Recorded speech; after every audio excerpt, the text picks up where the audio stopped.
Hi friends, வணக்கம். Welcome to our channel. இன்றைக்கி நம்ம வாழைப்பழத்தை வச்சு இன்ஸ்டண்ட்டாக செய்யக்கூடிய குழிப்பணியாரம் எப்படி செய்கிறதுன்னு பார்க்கலாம். ரொம்ப டேஸ்டியாகவும் சுவையாகவும் இருக்கும். வாங்க வீடியோக்குள்ளே போகலாம். நான் இன்றைக்கி ஒரு பெரிய வாழைப்பழம் எடுத்திருக்கேன். ஒரு மிக்ஸி ஜாரில் சின்ன சின்னதாக கட் பண்ணி எடுத்து போட்டுக்கலாம். நீங்கள் சின்ன வாழைப்பழமாக எடுத்திங்கன்னா 2 இது எடுத்துக்கோங்க, அதான் கரெக்டாக இருக்கும். நான் பெருசுங்கிறதுனால 1 எடுத்திருக்கேன்.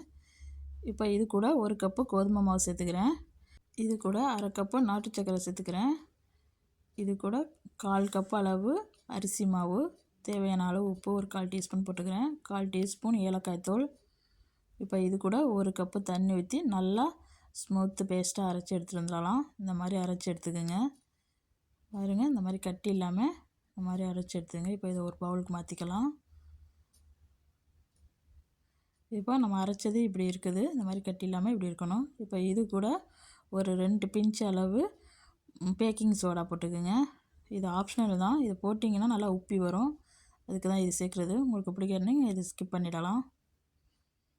இது ஒரு 10 நிமிஷம் ஊறட்டும். 10 நிமிஷம் ஊறினா ஓகே. பாருங்கள், 10 நிமிஷம் ஆயிடுச்சு.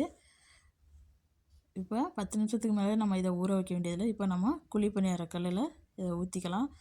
நீங்கள் இந்த மாதிரி டம்ளரில் ஊற்றினீங்கன்னா ஈஸியாக இருக்கும். நம்ம இப்போ பணியாரக்கல்லில் எண்ணெய் ஊற்றிக்கலாம். சும்மா ஒரு 1/4 குழி அளவு எண்ணெய் ஊற்றிக்கோங்க. இப்போ எண்ணெய் காஞ்ச பிறகு நம்ம ஊற்றி வச்சுருக்க டம்ளரில் ஊற்றி வச்சுருக்கத ஒரு 3/4 குழி அளவுக்கு ஊற்றிக்கோங்க.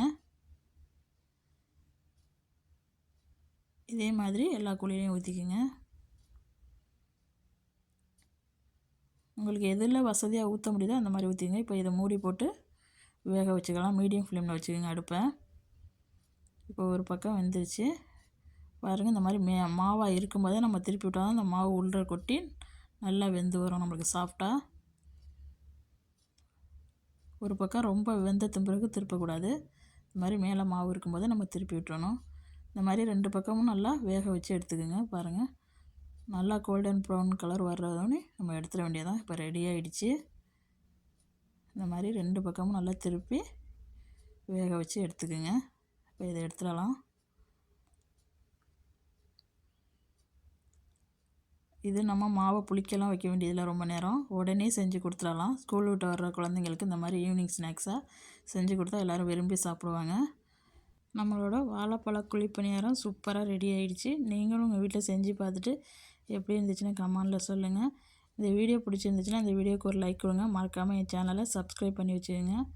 இந்த வீடியோ பார்த்த அனைவருக்கும் நன்றி.